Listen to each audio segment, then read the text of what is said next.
讲到这芭蕾奥运女子模性金牌选手林旭婷参加世界群众年终赛，主办单位竟然搁在质疑伊的性别议题。一个教练詹志强决定讲主动退赛，表示抗议。行政院长杜永泰就表示，会来拍拼确保林旭婷伫咧国际比赛的参赛权。那伫体育署也讲会安排模性协会医疗委员会的林永洲医师和世界群众医疗委员会进行会议，协助制定合理的参赛规范。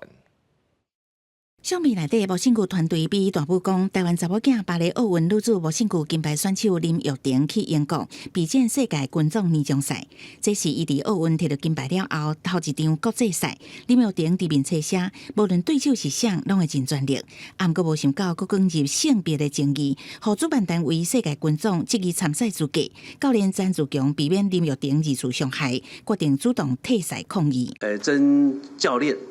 在衡量各种的情况底下，为了保护我们医疗的资讯，那么也避免造成无谓的讨论，决定要退出这种的比赛。需要的时候，透过法律的协助，来保障参与接下来的所有国际比赛的各种的权利。杜永泰讲，林玉婷是奥运女子无性具金牌得主，毋免怀疑。对于主动退赛感觉遗憾，体育署预判可能发生的状况。这届指派副署长方瑞文、中华奥会副指官陈怡安，也甲无性具协会秘书长偏俊明对团主动协助。林玉婷嘛同意伫当地接受医疗检查，毋过也是无互世界群众接受。世界拳击总会的医疗委员会也缺乏资讯保密的程序。可以保障我方递交林玉婷她完整的医疗资讯哦，我们就是希望派出我们的医疗委员林英洲医师主动跟世界拳击总会医疗委员会做面对面的对谈，拟定合理的参赛规范。林玉婷较早对抗国际群众霸凌，即马搁面临世界群众质疑性别。电视中表示，世界群众去年才成立，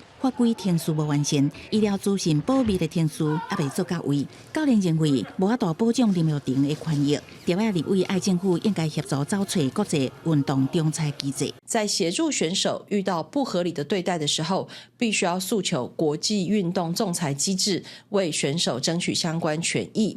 今天世界拳总有这样的一个状况，下一次其他的杯赛会不会也用如此的方式来做刁难？外界烦恼是不是会影响林玉婷国际比赛资格，包含2028年奥运比赛的权利。体育署表示会安排拳击协会医疗委员会林永洲医师加世界群众医疗委员会面谈，协助拟定类控制度，保障选手参赛资格。记者综合报道。